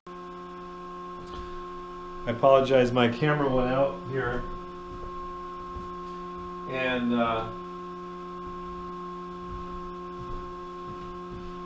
the camera went off for a second. Everything's pretty much the same, only a few minutes have passed.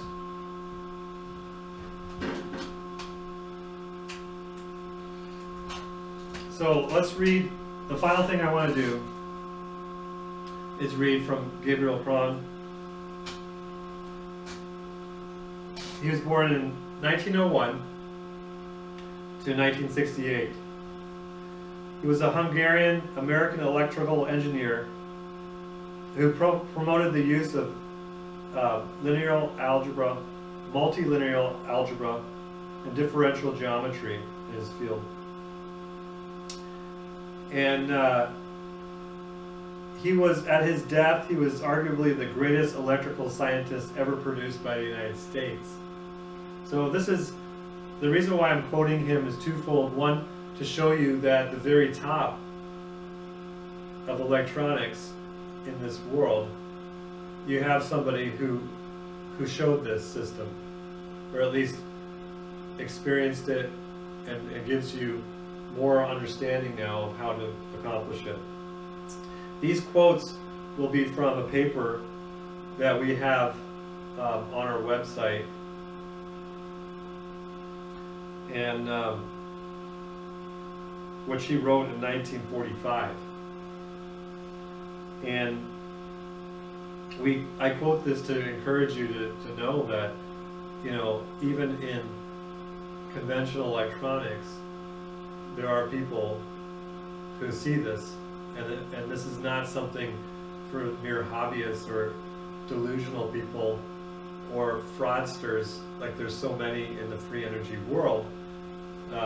People who are mistaken in their calculations, people who are trying to just make money off of people. But this is at the top level. So let's read a couple of things. A network with the simultaneous presence of both closed loop and open loop paths, open paths, was the answer to the author's years-long search. So he looked for this and figured it out around the time that Tesla was showing these things. He worked for General Electric in the Navy, and disclosed at least the math, or some of the math behind this process, which he talked about in a network analyzer. Now, I'm not a math guy that will tell you all the details on that. It's not my position. My place is to try and show the basics and get you to use this energy, at least safely too. So let's read a couple of quotes from this very, very technical paper, not to overwhelm you, but to get you to hear some keywords and realize what he said here. That is what we're showing right here on a very basic level. His level was much more involved, and you'll see the diagrams where he has multiple components and so forth in a system. But think about the bare bones basics here that we're showing right here. So now, let an AC or DC generator be inserted anywhere in the network parallel to one of the negative resistances. Okay? Negative resistance is on the negative side of the circuit, right? This side of the circuit, when we put a positive resistor in these, on these paths, they become a negative resistor. The energy flows into it. All right? So let's read that again. Let an AC or DC generator be inserted anywhere in the network parallel with one of the negative resistances, inductors, as shown. If the values of all negative resistances, capacitors, are simultaneously varied by the same amount, it will be found that the current, a reactive current, in the generator varies at some value and becomes zero. Now, a value E of negative resistances at which the generator current becomes zero represents a state which the circuit is self-supporting and has a continuous existence of its own without the presence of the generator. As the negative resistances just supply the energy consumed by the positive resistances. If the circuit contains inductors and capacitors, the circuit is a resonant circuit and oscillates at its basic frequency. Now, another quote. When the generator current is positive, right? Like right there. When the generator current is positive, the circuit draws energy from the source, right? When the current is negative, The circuit pumps energy back into the source. This is what we're doing right now. On the negative side, the system is pumping energy back in to the source. The source is right here, right? We're also pumping energy into here and into here. However, new sentence. At zero generator current, the circuit neither gives nor takes energy. And theoretically, the generator may be removed. So if I had a whole elaborate network in the system, then I actually could remove the generator, the source, altogether. Now, since I'm already charging up this battery, I don't want to leave that. But since this battery now is basically maintaining itself while still charging up the other batteries, we don't need to remove it. So, instead of varying the magnitude of the capacitors, now the frequency of the generator, see that little pot there, variable resistor,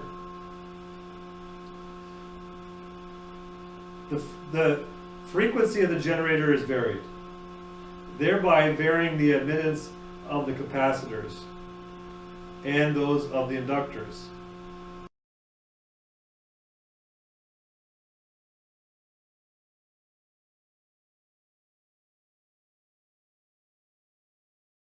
Again, when generator current becomes zero, the circuit is oscillatory and self-supporting.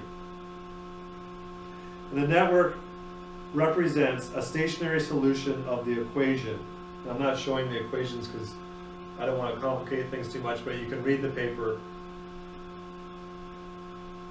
An interesting special case occurs when the potential voltage is zero everywhere. The one-dimensional equivalent circuit of such a free particle is a conventional transmission line extending to infinity in both directions. Figure 6, in which series inductances and a shunt capacitor ... I'm not going to read that whole sentence.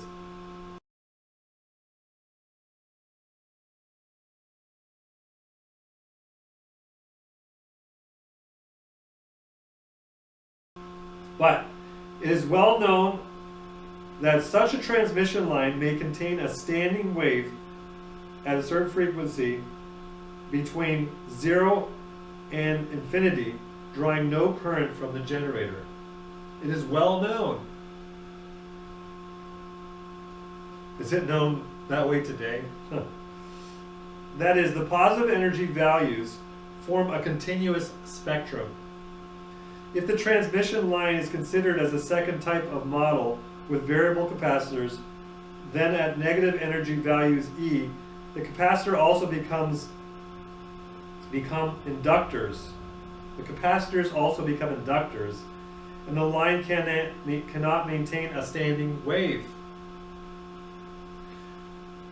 The corresponding free particle also has no eigenvalue at the negative energy levels.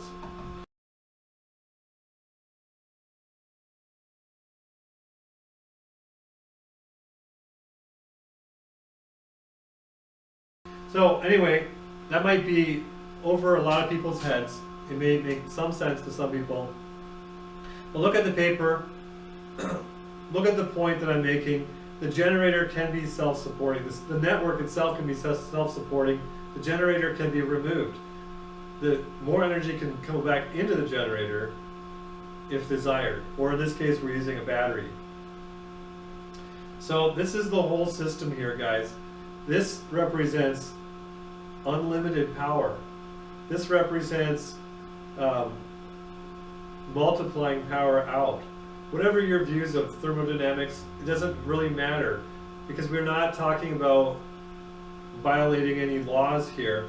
We're obviously going beyond the closed loop circuit here, and we're adding more processes that are not used, that are discarded, that are very obviously discarded. And it is all known nobody doubts this diode there and what it does. They just don't bother to check to see what it can possibly do if gated out to another load. We add then another process, a similar kind of process, opening it up with the bulb. We add another process, charging a battery. We add 2 batteries. Then we add a third process, which, if you read these words carefully over, you may give an idea of what we're doing. I'm not spoon feeding anybody that, because actually that part is not really necessary for mankind, and but I've just shown it to you anyway, because I'm not withholding back anything from you.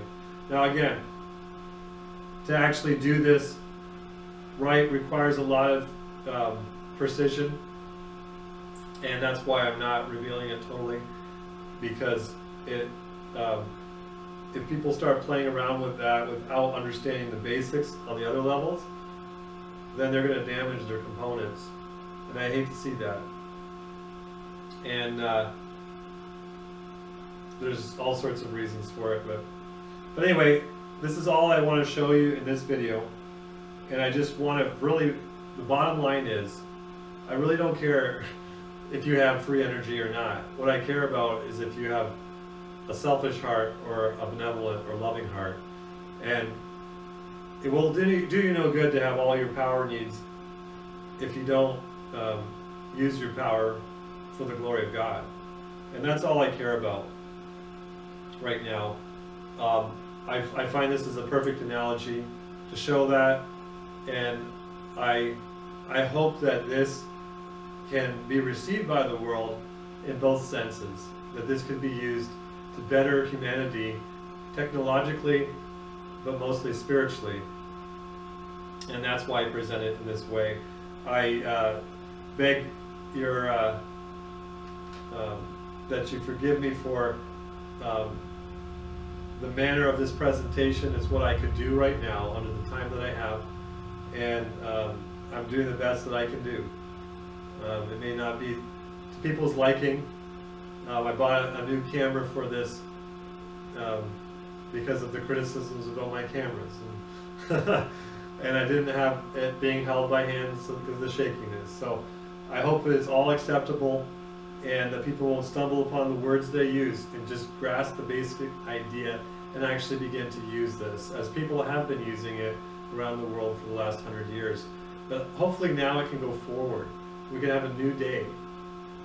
And I'm excited by that, and I just wish you all God's blessing. Thank you very much. Oh, I'm going to show a close-up with my camera here. I've got to disconnect the cord here, create a little bit of shakiness now. And so, just so that you know, there's nothing going on here. So there, I don't know, I can't see my screen right now, so I can't tell. But you can see there's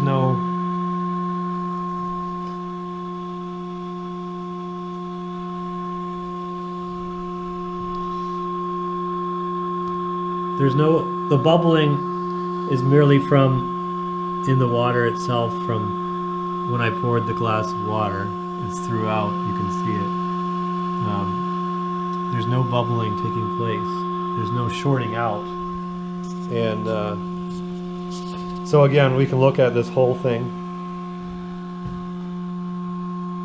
Oh yeah, I'm supposed to hold it on my chin. There's nothing under the table.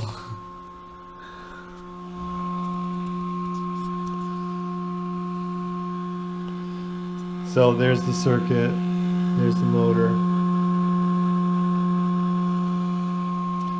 and so you can see this battery wasn't charging very much, but it's.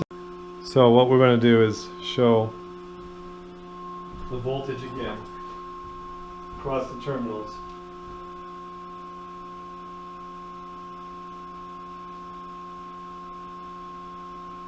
That's 0 DC. And then go to AC.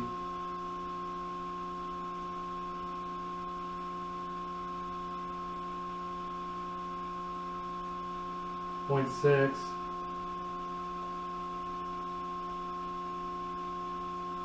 0.5 on that one. So again, thank you very much for watching.